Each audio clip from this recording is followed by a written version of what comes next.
प्राचीन काल में एक संत हुए, संत यारी साहब। उनकी वाणी सत्संग योग में है, पढ़ सकते हैं।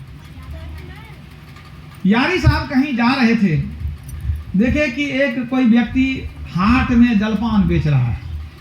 अब कुछ लोग वहां पत्ते के दोना में जलपान कर रहे थे, कुछ खा रहे थे। तो लोग सब जो खा रहे थे या खा करके जो पत्ता फेंक देते थे, बगल में जमा हो गया था।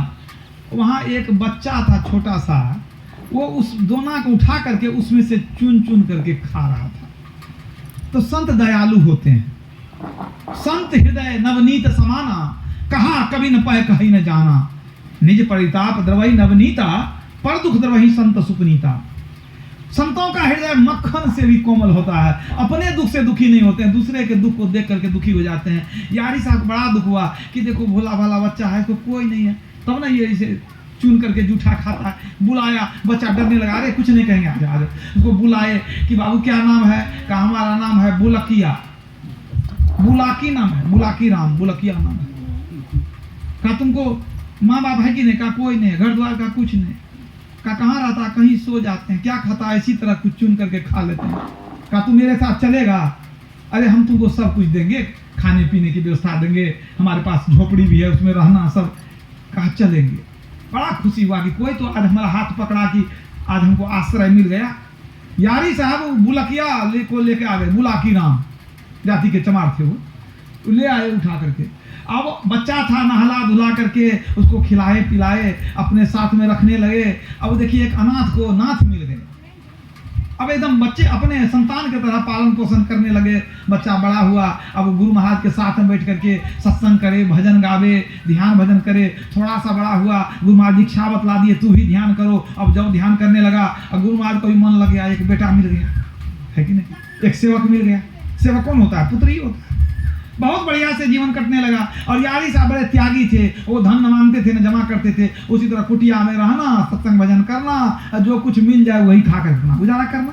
लेकिन गुरु महाराज थे, अच्छे संत थे, तो उनको खाने पीने के लिए लोग सब देते ही रहते थे, उनको कोई दिक्कत नहीं थी। और जब बच्चा होते होते थोड़ा बड़ा हो गया, अभी जवान नहीं हुआ, किशोर वय में था वो, अब थोड़ा जब बड़ा हो गया, लेकिन देखिए दुर्भाग्य, सब ये दिन होत न एक समान। अचानक यारी साहब का शरीर छूट गया। अब जब गुरु महाराज का शरीर छूट गया तो फिर अकेले हो गया बच्चा। अब तो थोड़ा बड़ा हो गया था। अब बुलाकी राम जो है वो बड़ा तो हो गया था थोड़ा, लेकिन फिर भी अभी वो एक तरह से उतना होशियार नहीं हुआ था। अब सोचने का क्या करें, अब गुरु महाराज चले गए। अब गुरु महाराज थे तो खाना पीना भी लोग देते थे, बहुत कुछ यहाँ करते थे, यहाँ कुटिया में रहते थे। अब उनको लगा कि अब क्या करना चाहिए, कैसे हम अपना गुजारा करेंगे। सोचे कि अब कोई नौकरी खोज लेंगे, छोटा मोटा कोई काम दे देगा तो हम कर लेंगे। किसी को पूछने लगे कि भाई हमको कोई काम देगा कुछ, तो देखा कि तो वैसी उम्र है भी नहीं, कितना काम करेगा, क्या करेगा, क्या सब आता है? तो झाड़ू बाड़ू कर देंगे, बर्तन मांज देंगे, यही सब कर देंगे हम। और क्या आता था? और क्या आएगा? कुछ नहीं। साधु के बाबा जी के आश्रम में क्या सीखेगा? वैसा कुछ आता नहीं था। किसी ने कह दिया कि जाओ, राजा साहब बड़े दयालु हैं, वो देते हैं, नौकरी देते हैं, राजा के पास चले जाओ। वो सोचा कि सही बात कहते हैं हमको, राजा नौकरी देंगे। वो बच्चा चला गया घूमते घामते राजा साहब के पास। गुलाल साहब राजा थे उस समय, चले गए उनके दरबार में और जिद करने लगे कि राजा साहब से मिलेंगे। कोई मिलावे नहीं। कहा नहीं हम मिलेंगे, हमको कहा है कोई कि हमको नौकरी देते हैं राजा साहब। वो गया राजा साहब से मिला, भेंट करा दिया कोई। अब पूछा क्या नाम है? तो हमारा नाम है बुलाकी राम, हमको कोई नौकरी दे दीजिए। हमको बहुत लोग कहा कि राजा साहब नौकरी देते हैं। तो पूछ लिए, कहा कि कोई नहीं हमको घर में, माँ बाप कोई नहीं है। ये गुरु महाराज थे, वो भी चले गए, अब नहीं है, अकेले हैं। तो क्या सब करेगा? तो जो कहिएगा झाड़ू भाड़ू सब कर देंगे। तो अच्छा जब ये बच्चा अनाथ है तो चलो काम दे देते हैं। कह दिया ठीक है, तू झाड़ू बहाड़ू करना, ठीक है। काम दे दिए, एक जगह रहने के लिए दे दिए, खाना पीना मिलने लगा, झाड़ू बहाड़ू करने लग गया। लेकिन इतना प्रेम से झाड़ू बहाड़ू लगावे, एकदम चित्त लगा करके, जहाँ मैंने राजा साहब आते जाते थे सबको साफ सुथरा करके सुंदर से रखे। राजा की नज़र पड़ती थी कि भाई तो बड़ा बढ़िया से सेवा करता है, काम चोर नहीं। सुबह देखते उठ जाता है, एकदम भोरे सब सोया था, उठ जाता है। आई तो उठ के पहले ध्यान कर लेता था। तो अब जब ध्यान भी करता था ना, लेकिन किसी को बताता नहीं था, वो तो एकांत में करने की चीज है। खूब बढ़िया से मन से सेवा करता था। राजा बहुत खुश रहने लगे। और भी कुछ काम सब दे दिए, कुछ महत्वपूर्ण काम वो भी करने लग गया, जो काम दे बढ़िया से कर ले। राजा की बड़ी कृपा हो गई। अब वो तो अब जवान भी हो गया, तो कहा सब दिन कितना तो झाड़ू वाड़ू करेगा, अब इसका काम छोड़ दो। अब हम क्या करते हैं, तुमको हम जमीन दे देते हैं, हमारा हल है, बैल है, तुम उसमें अपने मन से जो अच्छा लगे खेती कर लेना। अब तू बहुत कुछ सीख गया है, कहा हम कर लेंगे, खेत भी जोतना, फसल भी उगाना, और तू बढ़िया से रहो, कोई तो चीज का दिक्कत हो तो हमको कहना।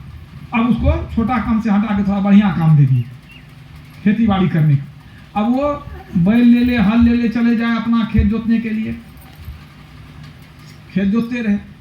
अब देखिए हुआ क्या कि कभी कभी वो बैठ जाते थे, वो माना खेत के आर पर बैठ के वहाँ भी ध्यान कर लेते थे। कर एक बार कोई सिपाही गया खेत देखने के लिए, घूमने के लिए, तो क्या देखा कि बैल जो है, बैल वो जो है तो हल जोत करके अपने खड़ा है, बैल हल भी खड़ा है, और ये बैठ करके वहाँ चादर ओढ़ के, कोई गमछा ओढ़ के बैठा है।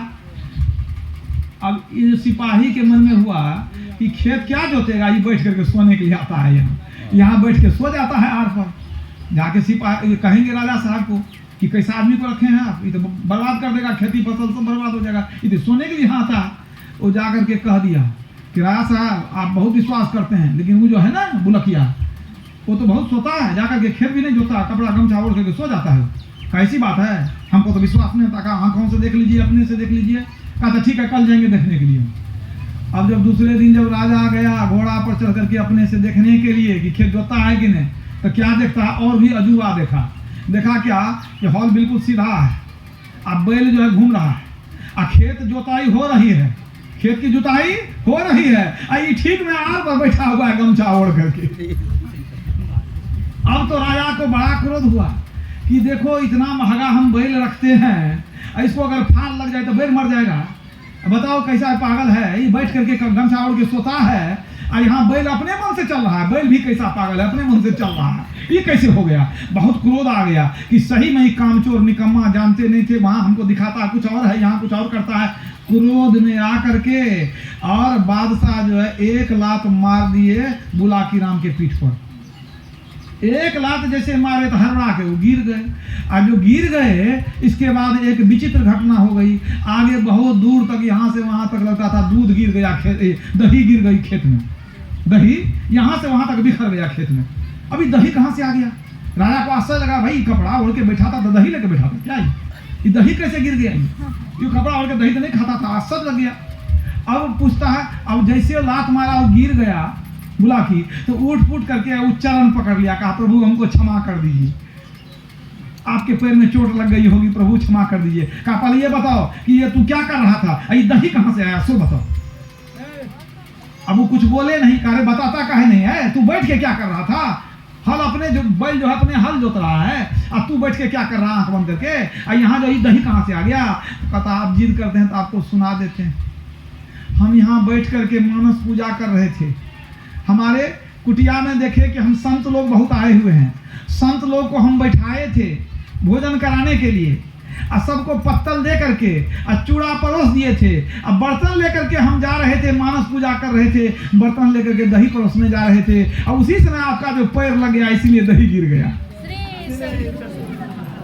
अब ये सुन करके अब तो राजा का के पैर तले जमीन खिसक गई कि मन ही मन बैठ के मानस पूजा करता है, अब पूजा कर रहा था और संत लोगों को जो है सो जिमा रहा था, भोजन करा रहा था, हम मारे तो दही गिर गया। ये तो घोर आश्चर्य है, बहुत बड़ा आश्चर्य की बात है।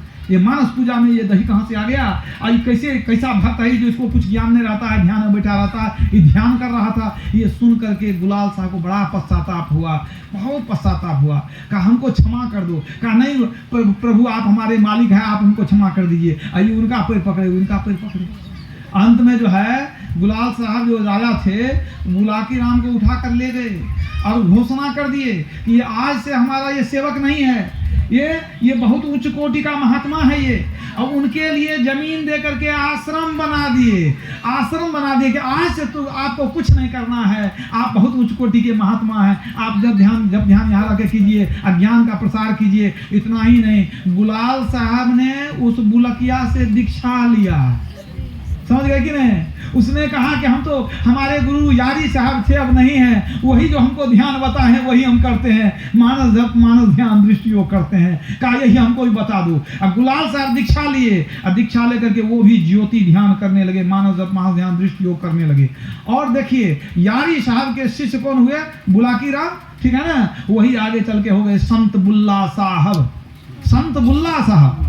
अब उनके शिष्य संत हो गए गुलाल साहब, और उनके शिष्य हुए भिखा साहब, उनके शिष्य गोविंद साहब, और उनके शिष्य संत पलटू साहब। ये लंबी परंपरा है, समझ लीजिए। तो एक आदमी जो अनाथ बालक था, जो जूठा चुन कर खाता था, वो महान संत बुल्ला साहब हो गए, और राजा उनके चरण में बैठते थे, उनकी सेवा करते थे, वो हो गए गुलाल साहब। उन्हीं गुलाल साहब की वाणी है, पढ़िए सत्संग योग में, उलटी देखो घट में ज्योति पसार, उलट करके अंदर में ध्यान लगाओ, अंदर में ब्रह्म ज्योति का दर्शन होगा। यही तो साधना का सार है, सूक्ष्म ध्यान है। ये ज्योति का ध्यान करने के लिए वेद में बतलाया गया, भगवान श्री राम ने बतलाया। ये है संत की महिमा, कि संत देखिए, संत अपने समान संत बना लेते हैं।